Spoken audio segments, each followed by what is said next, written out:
Hi friends, welcome back to my channel. இன்றைக்கி நம்ம என்ன ரெசிபி பார்க்க போகிறோன்னா ஒரு சூப்பரான முட்டை பணியார மசாலா எப்படி செய்யலான்னு தான் பார்க்க போகிறோம். ரொம்ப சிம்பிள் தானே, ரொம்ப டேஸ்டியாக இருக்கும்.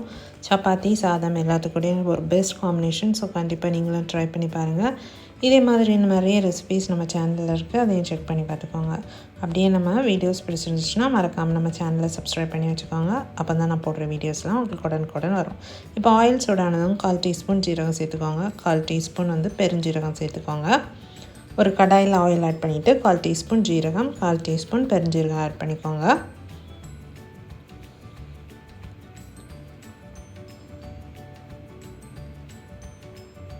இது பொரிஞ்சதும் கூடவே கொஞ்சமாக முழு மிளகு சேர்த்துக்கோங்க. சேர்த்து எல்லாத்தையும் நல்லா மிக்ஸ் பண்ணிக்கோங்க. இப்போ இதில் நான் இன்றைக்கி ஒரு வெங்காயம் சாப் பண்ணி ஆட் பண்ணுறேன். ஒரு பெரிய வெங்காயம் ஆட் பண்ணியிருக்கேன்.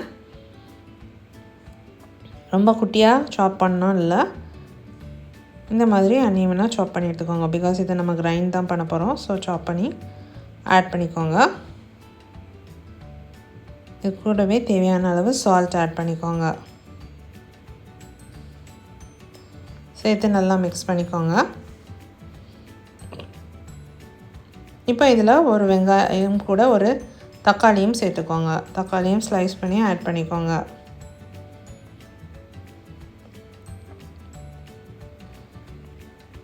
ரெண்டையும் சேர்த்து நல்லா வதக்கிக்கோங்க.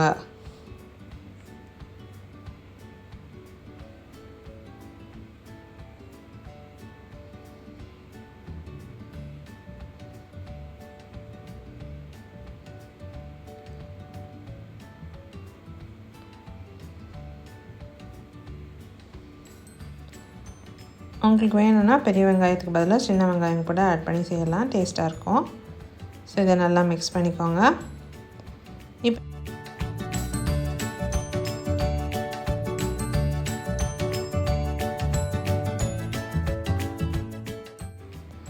நான் இன்றைக்கி 4 முட்டை எடுத்திருக்கேன். 4 முட்டையை ஒரு பவுலில் அடித்து ஊற்றி எடுத்து வச்சுக்கோங்க.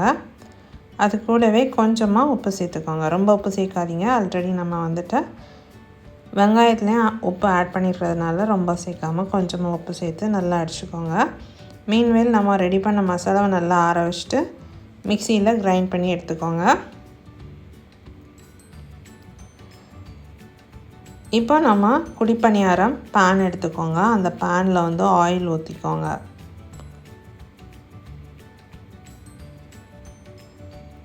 அதில் நம்ம அடித்து வச்ச முட்டையை ஊற்றி குட்டி குட்டி குழிப்பணியாரமாக ரெடி பண்ணி எடுத்துக்கோங்க.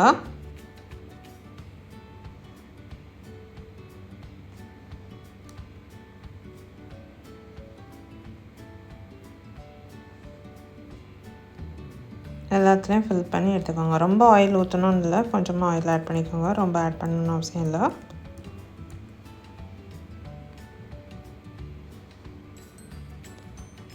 இப்போ ஒரு சைடு குக் ஆனதும் அடுத்த சைடு மாற்றி போட்டுக்கோங்க.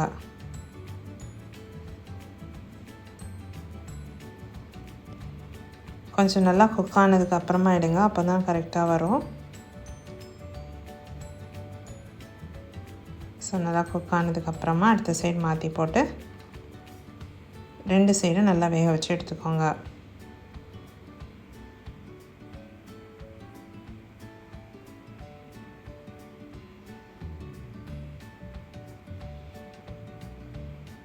இப்படி எல்லாத்தையும் 2 சைடும் நல்லா குக் பண்ணி எடுத்துக்கோங்க.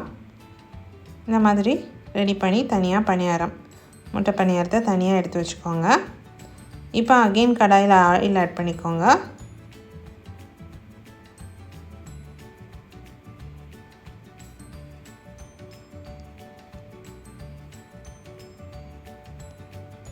அதில் கடுகு சேர்த்துக்கோங்க.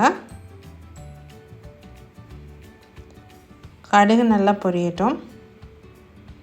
பொரிஞ்சதும் கருவேப்பிலை சேர்த்துக்கோங்க.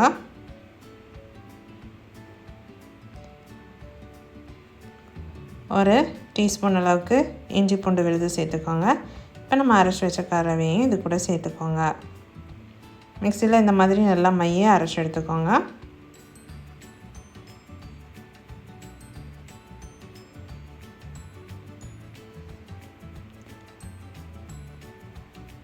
அரைச்சதை சேர்த்து நல்லா மிக்ஸ் பண்ணிக்கோங்க.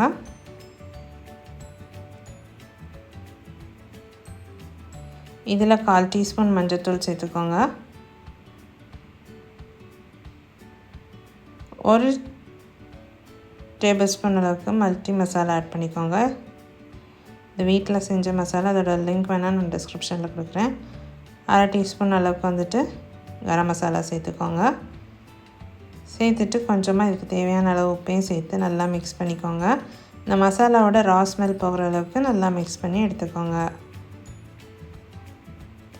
இப்போ நம்ம ரெடி பண்ணி வச்சுருக்க முட்டை பணியாரத்தை இதில் ஆட் பண்ணிக்கோங்க.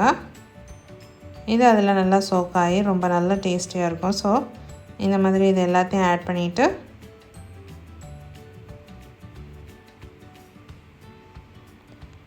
ஃபைனலாக இந்த மாதிரி திக்காகும்.